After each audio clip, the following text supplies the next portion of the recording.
Hello and welcome to my video review of the Samsung Family Hub fridge. I'll be reviewing the various aspects of the fridge in terms of hardware as well as its software. As you can see, there is the touch panel on this one. And I'll be noting key pros and cons of the fridge, since there are some things that I've taken issue with. And so without further ado, let's begin here. So as you notice, we have water, cubed, and crushed ice selections. To switch between them, simply touch the different sides and you press the paddle to dispense. You can see here, after dispensing some ice, we actually have a lot of water that pooled on the paddle as well as in the tray here. This is actually due to the auger in the ice tray in here tends to collect the ice and not drop all of it during dispensing, which causes a slight issue. And I'm actually going to show you on the crushed ice. This is actually a real detractor. Just a normal glass, this is going to take a long time to fill.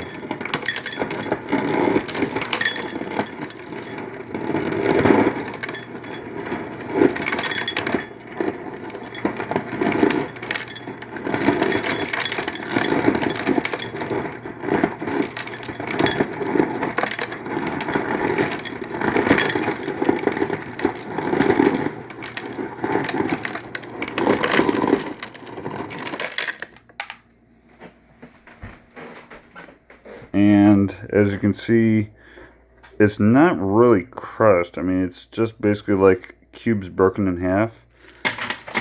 These are pretty large compared to the Maytag fridge that we just replaced in this spot. The Maytag fridge didn't really have a problem, just we wanted the Family Hub fridge because of the cameras.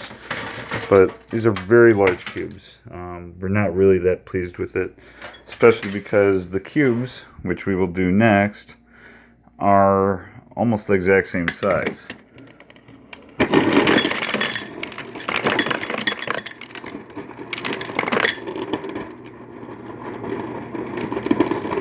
And there we go. You notice the cube also takes a little while to fill. So you can see the cubes are really not much larger, and they're not really that evenly shaped either. Kind of odd,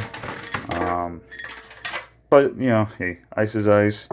If it cools our drinks, that's what matters most. The problem is with the ice collecting though in that auger and it dripping down, you get these nice drip marks all the way down your fridge. So yeah, not really pleased with that. Inside though, we have our top tray section. As you can see, holds some nice amount of sauces in there. Below that one though, we have this oddly narrow storage area, which doesn't even let a bottle of water go all the way back or even most of the way across.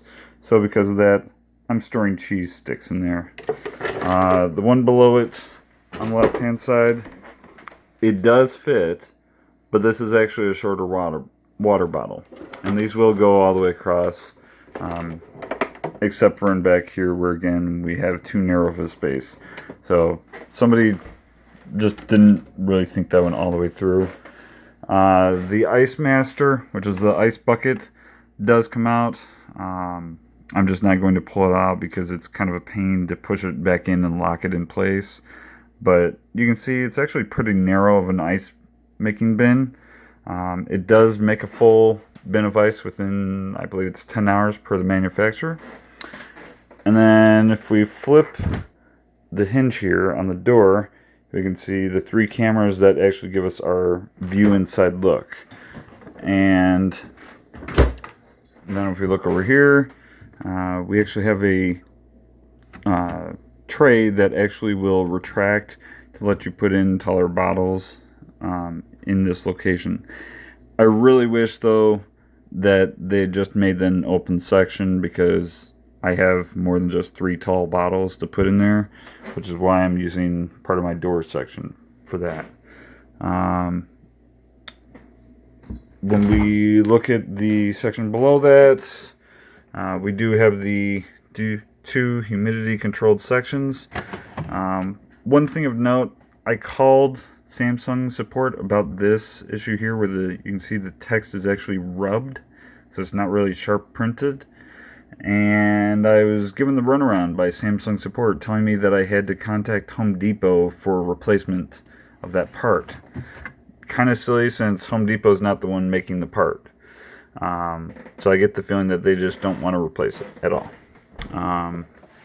If we go below that, we have the temperature controlled pantry section, which you simply press the temperature button to cycle through those. I've chosen the coldest because we have priority items here, being Pepsi, sparkling grape juice, and of course beer. Everyone needs their beer chilled. What would have been nice is for the bread here, if it could have had a separated cooled section so that you could have selected a slightly less cold temperature for that. But that's a minor thing. I can live with it. And on the right hand door, you can see nice sized bin for storing, again, sauces or whatever else. If you want to put V8, a V8 will definitely fit in that. Maybe even a Monster if it's a short Monster can. I don't really know because I don't have a Monster can on hand, but it'd probably fit. It would not fit a ketchup though. That would be a little bit tall. But you can put ketchup on the next shelf down. And like I showed before, you can actually fit a full-size water bottle in this bottom bin here. If we look on the top of the door, it tells us to push up here. And inside is the on-off switch for the touch panel on the right-hand door, as well as a USB port for a jump drive. Now, this is a SanDisk jump drive, and I'm going to see if I can pull it out. It's kind of a tight fit, but you can see there's a jump drive there. It does not cool this area, so I'm actually feeling that right now this jump drive is getting very warm, but it's actually pretty good capacity that it'll accept USB 3, 120 gig. The port I've noticed is definitely a USB 2 port, so it will not work on USB 3 speeds, but it's backward compatible to at least read them. What that enables me to do is to actually retrieve photos on my touch panel, basically of my baby girl that was just born recently and other family photos that we normally have put on via magnets. What I can do is I can actually go on here and see all the albums on that jump drive. So, I'm not going to go through them because they're more for just family to view. What you can do, you can search the internet. You can view inside the fridge. We'll go ahead and do that now. And what it's going to do is it's actually going to snap a photo, which it just did now. And you can see it pretty much sees everything except for the doors. It only sees about a few inches of the side of both doors, bins. So if you're expecting to see, I don't know, a small container of milk in the door that's in the middle of the door bin, you're not going to see it. If we go back, there's also the shopping list function, the timer. I figure the timer might be helpful if you're refrigerating, say, Jell-O. It would let you know when the Jell-O should be all done. There's also this fridge manager. So if you know that you're going to need your refrigerator to cool items faster, say you're having a big grill out party and you're bringing food back from the grocery store and it's 100+ degrees outside. Well, clearly your food's getting warm really quick in the car. It even tells you, notice here, what the temperature is. 75 degrees with 50% humidity. It's a pretty warm day today. It even tells you that it's making ice. So let's say we need it to cool the food faster. Well, if it's mostly just non-frozen food, we can just select Power Cool. And you can see now that's saved as a selection. and we save it. And temperature sensor helps to increase efficiency, blah blah blah. Just gives you some basic information. There's also special features button where it'll tell you about the twin cooling, so you can actually cool both sections. Even though it's doing power cool on the fridge, it's still providing cold air to the freezer, which the Maytag did not do because it only had single cooling, where if you did power cold on the fridge unit, it would take it away from the freezer. The freezer would basically just maintain what it could without any cold air coming in. Stores have the option to turn off the cooling. You can do demand response. So like if I wanted to do a contract with ComEd, my local energy provider, they could actually send a signal to my fridge to tell it when the cheapest energy prices are to run the cooling at those times. I'm not that desperate though, so I'm leaving that on normal. There is Energy Saver, which is just in general, it'll try to save energy by running the fridge only when it can most efficiently cool down. Water filter tells you that it's clean, or if it's dirty, it'll tell you need to replace it. You can change the temperature units, Fahrenheit or Celsius. Door alarm, I'm going to turn that back on now. I turned it off when I was actually loading the fridge initially when it got delivered. There's a dispenser lock. So if your kids really like to press that paddle and they're not supposed to, you can turn that lock on. I've left it unlocked though because my 1-month girl obviously cannot push the paddle. And then the ice maker, you can turn it on or off. If we go back, we can go to this second page, and you can actually add even a third page, but I don't need that many pages. There's a notes section basically that you can add items. So you can see I have on here to review the fridge, and I actually just reviewed my picture frames from the Seeds program as well, so I'm going to check that off. And I still have to install my baby camera in the right place because I took the lazy route. There's also a whiteboard. You can put up pictures or notes. You can even draw on it with your finger. Pretty cool. You can actually do it via the phone or a tablet, so you could get pretty creative there. Shopping list, bananas. I just spoke the word bananas and it recognized it. Thank God, because most recognition programs won't recognize my deep voice. And then we also have Pandora. Because my wife is sleeping, I'm not going to tap to begin it because it'll actually automatically start playing the station I have on there because I'm logged in.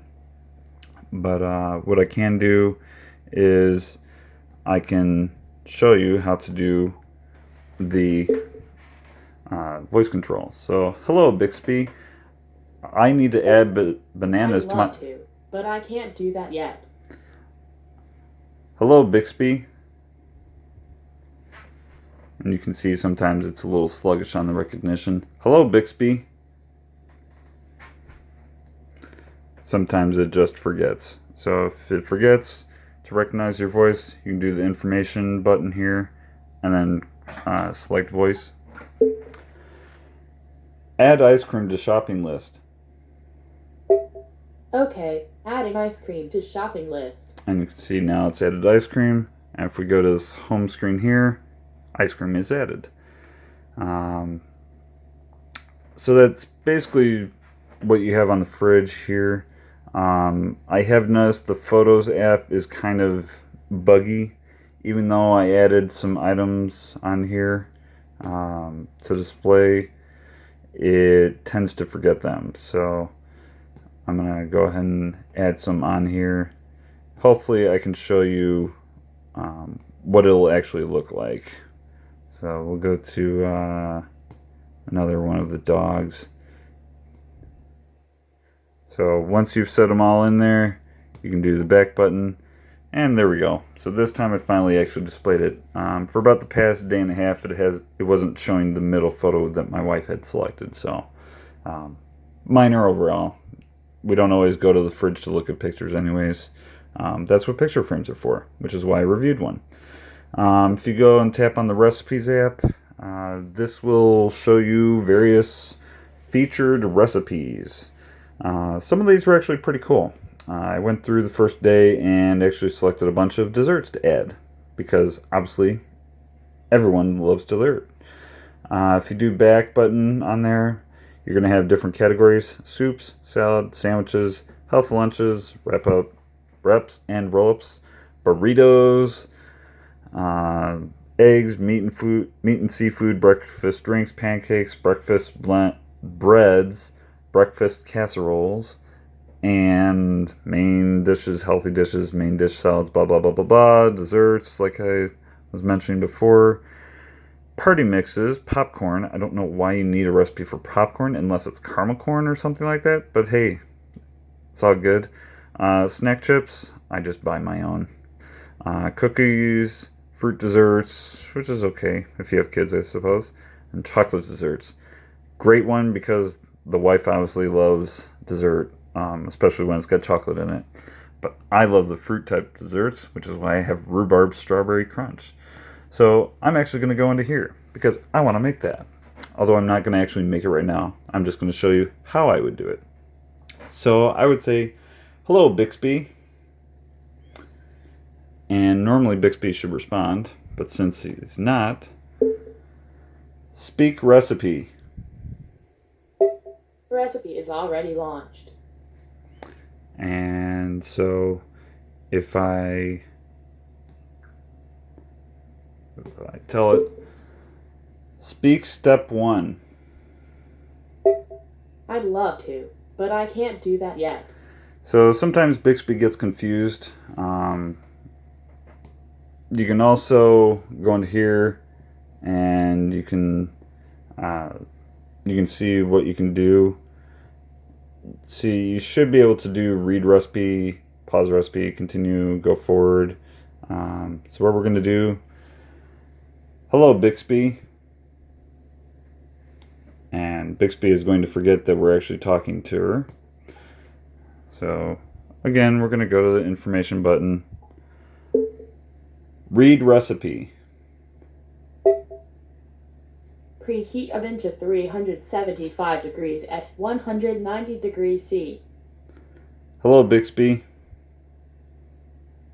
Hello Bixby. Continue step.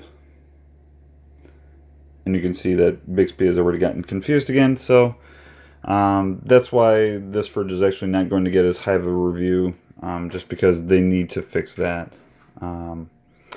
There are numerous other apps. I actually have on here the weather app.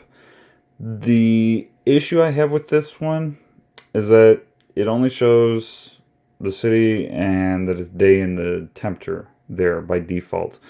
If you touch it and launch it into full view, it'll show you a lot more information, which is really what I would like to have. Like the 6-day forecast would be really helpful to have instead of some of the other items. Like I would actually gladly get rid of the recipe item and move my photos to the next screen and put in the weather across here so I could see what it's going to be. But minor. It's not really something that breaks the fridge. If we go to all apps, we can see there's Glimpse Family Map, groceries by MasterCard. I know Grubhub is useless in Aurora, so that's why it's going to stay in here forever. There's Nomiku, which is for this basically like lukewarm cooking. It's really weird, but it's totally legit because I've actually seen some Michelin star chefs actually showing off how to do that. You can even see one of the people on Shark Tank was actually showing their lukewarm cooking machine on that show. And it was pretty interesting. The sharks actually really enjoyed the food it prepared. But it does take a really long time to cook that way too. So it's not for me. The to-do list, which you saw before, where I checked off that I reviewed the picture frame. TuneIn, I believe, is just a alternative to Pandora, but I like Pandora just fine. And then, of course, our whiteboard. You can do also TV mirroring, though I don't know why you would really want to do that. If I'm going to watch TV in the kitchen, I'm not going to be looking at my fridge the entire time to watch TV. It seems really pointless. If we touch this here, it's going to wake back up. So that's the gist of the software section. In the freezer, we do have the two bins. They're pretty deep. The top one you can see is holding a short tub of cookie dough and then some hot dogs on top. That's about as high as you want to go. But it is fairly deep. As you can see based on the items I've put in here. You can slide that back. One thing that is weird is you can't slide the top drawer all the way back without pulling the bottom drawer in, which kind of blocks the access. You can see if I put my hand straight down, there's items behind it that you wouldn't be able to reach. So I would suggest put the taller items in back, shorter items in front. Again, more dogs and brats. I love cooking. I don't want to take all day to do it, which is why the slow cooking isn't for me. This can hold plenty of tall items in it. You can see this is a blizzard basically, and it has enough room to even clear with that spoon sticking out of the top. So not a problem at all. It will clear. I'm trying to show basically as easily as possible. It's clearing the top drawer as well, so it's not going to knock it over. That's pretty much it. The whole unit is on the front is fingerprint resistant stainless steel. So basically if I go to it, not on a wet spot, and I touch it, you can technically see the fingerprints, but they're kind of invisible. Obviously if I touch a wet spot and do that, it's going to leave far worse prints, which you can tell, which is why we'll have to clean that off. And I don't know if you're going to be able to see, there you go. You will be able to notice fingerprints eventually the more you touch it. On the side, you just have a regular non-fingerprint resistant gray painted side. It is magnetic though. Well, steel, which you can stick magnets on. This one is actually not magnetic. I've just put on this foam weird kind of adhesive thing that doesn't have glue on it, just so I can write first stuff on the counter, which is ironic because I have a counter on the fridge as well as one here. But that is my review of the Samsung Family Hub fridge. I'd suggest that if you're interested in getting this, check it out in the store, look at the items that you currently have in your fridge, and take pictures of the items in your fridge. In fact, when you go to the store, see if they would actually fit. If there's any items that you normally have that will not work in the fridge. Because like I said, the door bins are a little odd, and the restricted space for tall bottles could also cause an issue if you can't lay those on their side. Besides that though, great fridge. It is a little noisy, just on a regular basis. When it's running, there's a noticeable hum as opposed to the Maytag, which was far quieter. You could really never tell that the Maytag was running except for when it dropped ice from into the bucket. And that is pretty much it. So thank you for watching my video review of the Samsung Family Hub fridge.